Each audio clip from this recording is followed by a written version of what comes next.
Bismillahirrahmanirrahim. Seseorang ditempa untuk memiliki kepekaan sosial, apakah bukan karena tempaan berada di pondok pesantren selama bertahun-tahun seperti yang Bung Arung Sping telah jalani?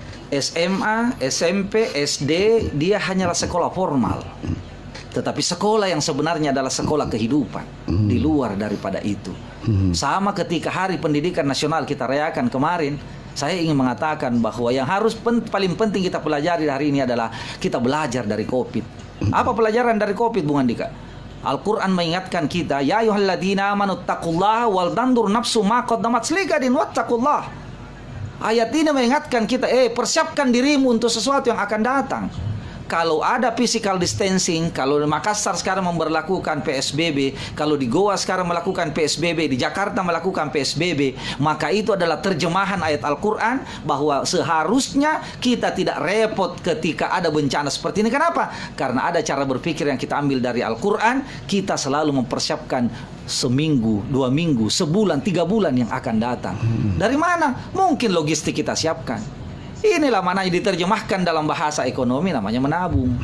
Saya S2 saya ini manajemen marketing, Bung Andi. Bagaimana caranya memanage, belajar tentang ekonomi. Karena Nabi Muhammad menurut saya setuju dengan Profesor Dr. Qasim Matar. Misi kenabian yang pertama Nabi Muhammad itu adalah ekonomi. Buktinya dia nikahi seorang pengusaha, Pak. Pengusaha, dan dia meskipun dia seorang janda. Jadi ini adalah filosofi berjuang. Kalau kau mau berjuang, perbaiki dulu kualitas ekonomi.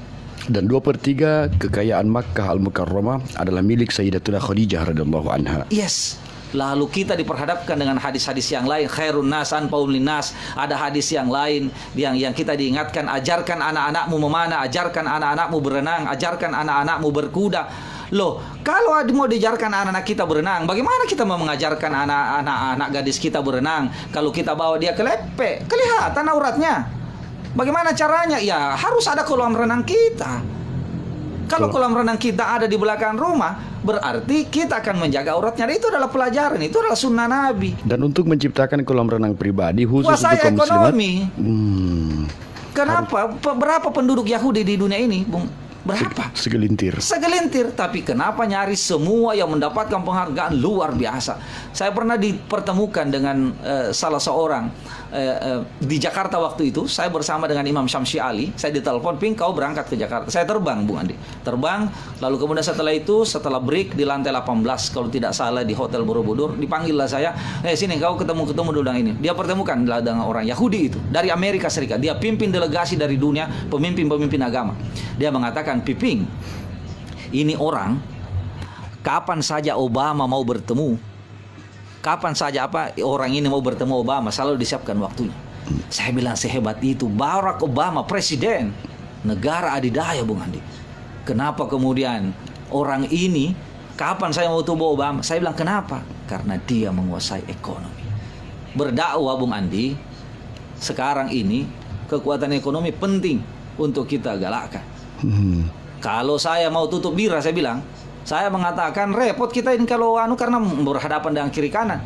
Tapi kalau saya seorang investor, saya mengatakan, Pak Bupati, kalau tidak dicabut itu bira, dibersihkan semua kafe-kafe yang tidak jelas juga pajaknya, tidak seberapa juga menyumbang PAD Bulukumba, maka saya akan cabut investasi saya di Bulukumba dan saya akan tinggal. Itu artinya ancaman. Kenapa?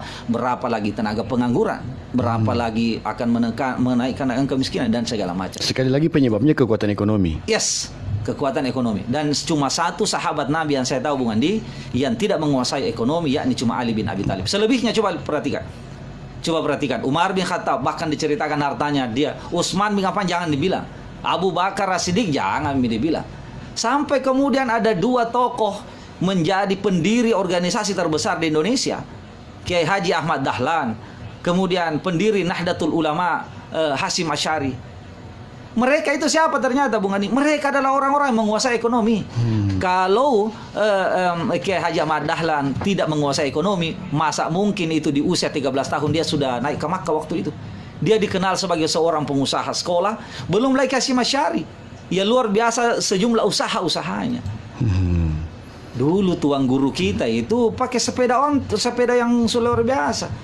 Kenapa sekarang guru ditua-tuai? Karena guru-guru kita kodong honornya 3 bulan dibayar 1 kali.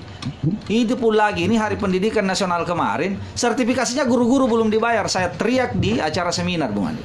Saya bilang, kenapa seperti ini? Apa yang terjadi? Belum dibayar atau dikhitan?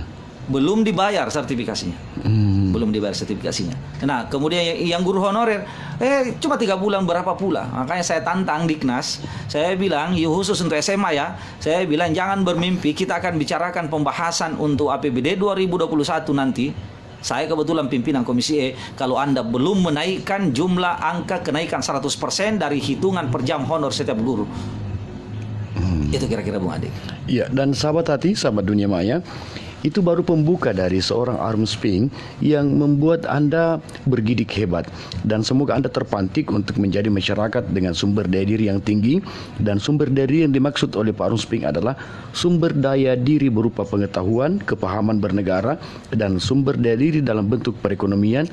Kita harus menjadi umat atau masyarakat yang kuat secara ekonomikal agar kita bisa menerjemahkan dakwah dalam beragam bentuk.